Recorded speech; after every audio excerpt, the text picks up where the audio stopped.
Di sini saya akan menjelaskan untuk bab 1 yaitu bab pendahuluan. Di dalam bab pendahuluan ada latar belakang. Isi dari latar belakang adalah yang pertama, keadaan lingkungan dapat mempengaruhi kondisi kesehatan masyarakat. Apabila lingkungannya bersih, maka masyarakatnya akan sehat. Jenis air limbah diantaranya ada limbah rumah tangga, ada air limbah industri, ada air limbah rumah sakit, dan ada air limbah nuklir. Air limbah di kota-kota besar di Indonesia, khususnya Jakarta, secara garis besar dapat dibagi menjadi 3, yaitu ada air limbah industri dan air limbah domestik, yakni yang berasal dari buangan rumah tangga, dan yang ketiga yakni ada air limbah komersial. Dan air limbah rumah tangga dan air limbah perkantoran adalah air limbah penyumbang terbesar di Indonesia, yaitu air limbah rumah tangga menyumbang 75% dan air limbah perkantoran menyumbang 16%. Dan yang keempat, teknologi pengolahan air limbah adalah kunci untuk memelihara kesehatan masyarakat. Solusi yang tepat dari masalah ini adalah kita membuat teknologi pengolahan air limbah yang baik. Yang ke slide selanjutnya, batasan masalah. Untuk batasan masalah dari makalah kami, yaitu yang pertama, cara kerja literasi air limbah rumah tangga, dan yang kedua, manfaat dari alat filtrasi dan air limbah rumah tangga. Untuk slide selanjutnya, ada rumusan masalah. Di rumusan masalah yaitu ada 2. Yang pertama, bagaimana cara kerja alat filtrasi air limbah rumah tangga, dan yang kedua,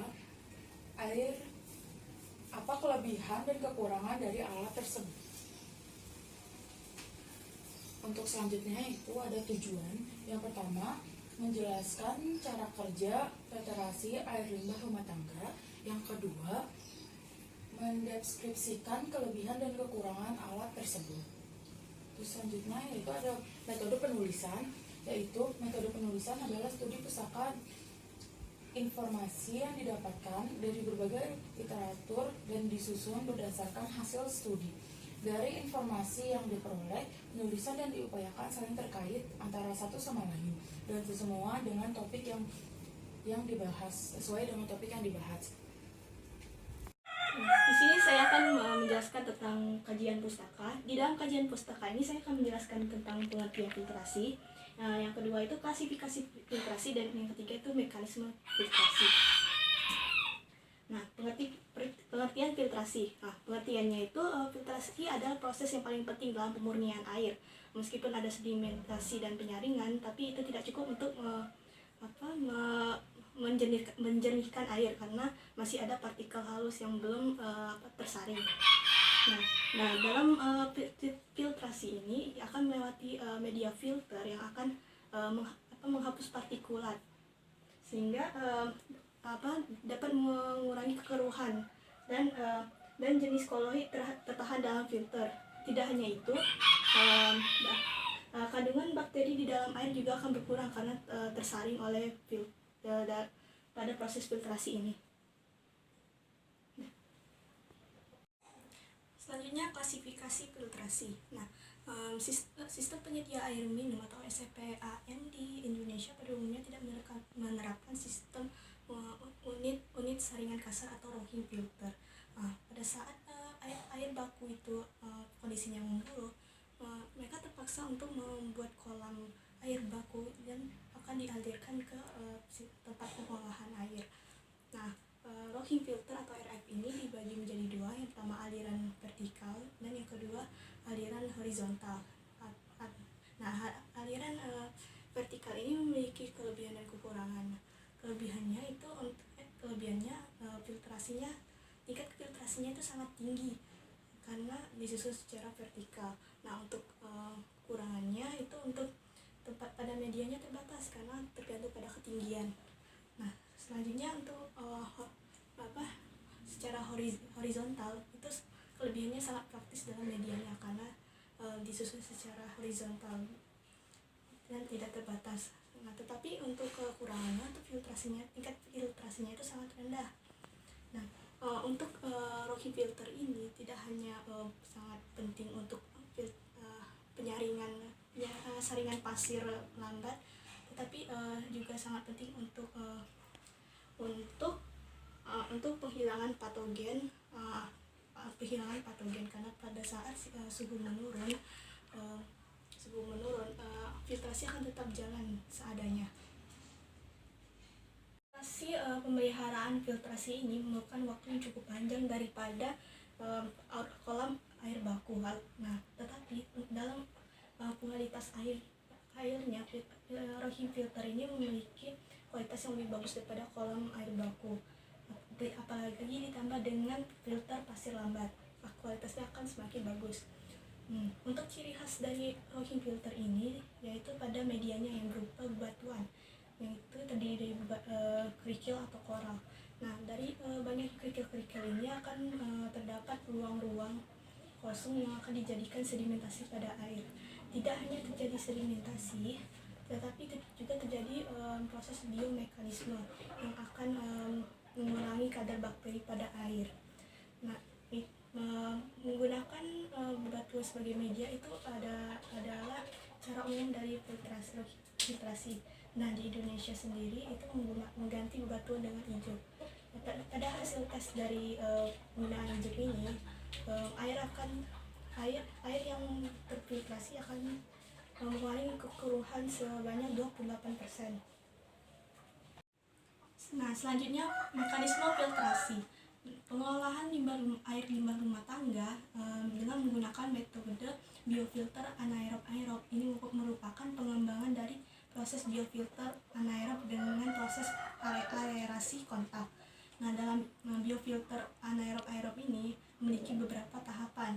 Yang pertama, bak pengendapan awal, yang kedua itu biofilter anaerob, yang ketiga biofilter aerob, dan yang terakhir itu bak pengendapan akhir. Nah, proses biofilter anaerob ini memiliki memiliki manfaat yang sangat banyak karena pada filternya ini dibantu oleh mikroorganisme yang akan berkembang di bebatuan pada kerikil-kerikil di filtrasi tersebut. Tidak hanya dibantu dengan mikroorganisme, juga dibantu dengan cacing yang akan berkembang biak di bak pengendapan awal setelah 2 minggu proses filtrasi. Perkenalkan, nama saya Amafes Alawi dari kelas TF4303 kelompok 1 Bahasa Indonesia. Di sini saya akan membahas proses analisis alat filtrasi air rumah tangga menggunakan kombinasi anaerob dan aerob. Dan di laptop saya ini sudah terdapat skema pengolahan air limbah. Dan saya akan menjelaskan tentang skema ini, yaitu yang pertama, air akan masuk ke dalam proses bak pengendapan awal. Nah, setelah masuk bak pengendapan awal, air akan masuk ke dalam zona anaerob. Dan di dalam zona anaerob ini terdapat batu-batu kerikil yang berfungsi untuk menyaring air, dan di batu-batu kerikil ini terdapat mikroorganisme yang membantu proses penyaringan air. Dan saat air masuk ke dalam zona anaerob, air akan melewati batu-batu kerikil ini, dan saat melewati batu-batu kerikil ini, air akan dijernihkan oleh mikroorganisme yang membantu proses penyaringan air. Setelah masuk zona anaerob, air akan masuk ke dalam zona aerob, dan di dalam zona aerob ini juga sama, yaitu air akan disaring kembali oleh batu-batu kerikil yang di dalam batu-batu kerikil ini terdapat mikroorganisme yang membantu proses penyaringan air. Setelah masuk zona aerob, air akan masuk ke dalam bak pengendapan akhir, dan di bak pengendapan air ini air akan dikipas-kipas oleh blower yang ada di dalam air. Fungsinya itu untuk mengendapkan sisa-sisa kotoran yang masih tersisa itu untuk diendapkan di bawah. Setelah itu air akan dialirkan kembali keluar, dan air yang dialirkan kembali keluar ini merupakan air bersih dan air hasil olahan dari alat filtrasi air ini. Setelah air disaring menggunakan alat filtrasi air rumah tangga menggunakan kombinasi anaerob dan aerob, kami mengambil sampel air untuk diteliti. Pengambilan contoh air dilakukan setelah proses pengolahan berjalan dengan stabil, yakni setelah proses berjalan 1 bulan. Contoh air yang dianalisa yakni air limbah yang masuk ke bak pengendapan awal, air limbah yang masuk ke zona anaerob, air limbah yang masuk ke zona anaerob, dan air hasil olahan. Sedangkan parameter polutan yang diperiksa yakni BOD, COD, dan padatan tersuspensi atau biasa disebut SS, amonia atau NH4N, deterjen, dan fosfat. Dan di laptop saya ini sudah terdapat tabel-tabel yang kami hitung, dan bisa dilihat oleh kalian tabel yang ini. Dan yang selanjutnya yaitu setelah 5 minggu beroperasi. Setelah 5 minggu beroperasi, dapat diketahui bahwa konsentrasi senyawa polutan yang masuk ke unit alat pengolahan atau reaktor, khususnya BOD, COD, SS, dan amonium, berbeda cukup jauh dibandingkan dengan air limbah yang masuk setelah 4 minggu beroperasi. Hal ini disebabkan karena jenis polutan yang ada di dalam air limbah berbeda tergantung dari waktu dan jenis kegiatan yang ada di dalam rumah tangga tersebut, sedangkan pengambilan contoh air dilakukan secara sesaat. Untuk kelebihan dari alat filtrasi air menggunakan kombinasi zona anaerob dan aerob, yang pertama yaitu pengelolaannya sangat mudah, yang kedua yaitu biaya operasionalnya relatif sedikit, yang ketiga yaitu lumpur yang dihasilkan relatif sedikit, yang keempat yaitu menurunkan konsentrasi senyawa nitrogen atau fosfor, yang kelima yaitu suplai udara untuk aerasi relatif kecil, dan yang terakhir yaitu tahan terhadap perubahan beban. Dan untuk kekurangan dari alat ini yaitu membutuhkan waktu yang cukup lama untuk menunggu mikroorganisme tumbuh dan berkembang di dalam alat. Yang kedua yaitu harus melakukan filtrasi secara terus-menerus walaupun mikroorganisme belum berkembang biak. Dan sekian presentasi dari saya, mohon maaf bila ada kekurangan. Wassalamualaikum warahmatullahi wabarakatuh. Kesimpulan pada alat yang kami buat yaitu adalah yang pertama, cara kerja alat filtrasi air limbah rumah tangga menggunakan kombinasi biofilter dan aerob dan non aerob. Jadi yang pertama, air dari limbah rumah tangga akan dialirkan ke screen air, yang mana nanti sampah-sampah yang besar akan disisihkan melalui screen air tersebut. Lalu air akan dipendam pada screen air tersebut selama sekitar 3 jam sampai 4 jam. Dan setelah screen air tersebut akan disaring lagi ke saringan yang biofilter dan akan menjadikan air bersih. Namun pada saat percobaan ini, seperti yang kita tahu bahwa air tersebut belum layak untuk diminum dan dikonsumsi secara massal. Terus yang kedua ada kegunaan dari alat filtrasi. Kegunaan dari alat filtrasi ini sangat banyak, yaitu mampu mengurangi bau air limbah rumah tangga yang keluar dari kamar mandi, keluar dari dapur, dan masih banyak air limbah yang dapat kita bersihkan menjadi air bersih dan tidak mengandung bau yang menyengat.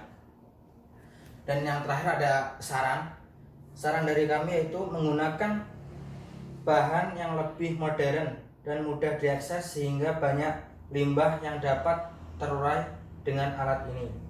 Jadi alat ini masih cukup relevan dan tapi memiliki kekurangan dan kelebihan di alat ini. Alat ini mampu menghilangkan bau, menjadikan pengolahan air limbah menjadi lebih simpel. Dan yang kedua ada saran, yaitu untuk pengembangan alat ini kami masih membutuhkan saran kepada pihak-pihak yang terkait dalam proses pembuatan alat ini. Jadi kami masih membutuhkan banyak sekali saran dari pihak-pihak yang lain, yaitu yang menonton di video ini, dan masih banyak rekan-rekan kami. Dan yang ketiga, penulis juga mendapatkan kritik dan saran dalam penulisan makalah di kemudian hari. Jadi kami di sini juga masih belum sempurna dan masih banyak yang salah, maka mohon kritikan dan sarannya. Terima kasih dari kami. Sekian. Assalamualaikum warahmatullahi wabarakatuh.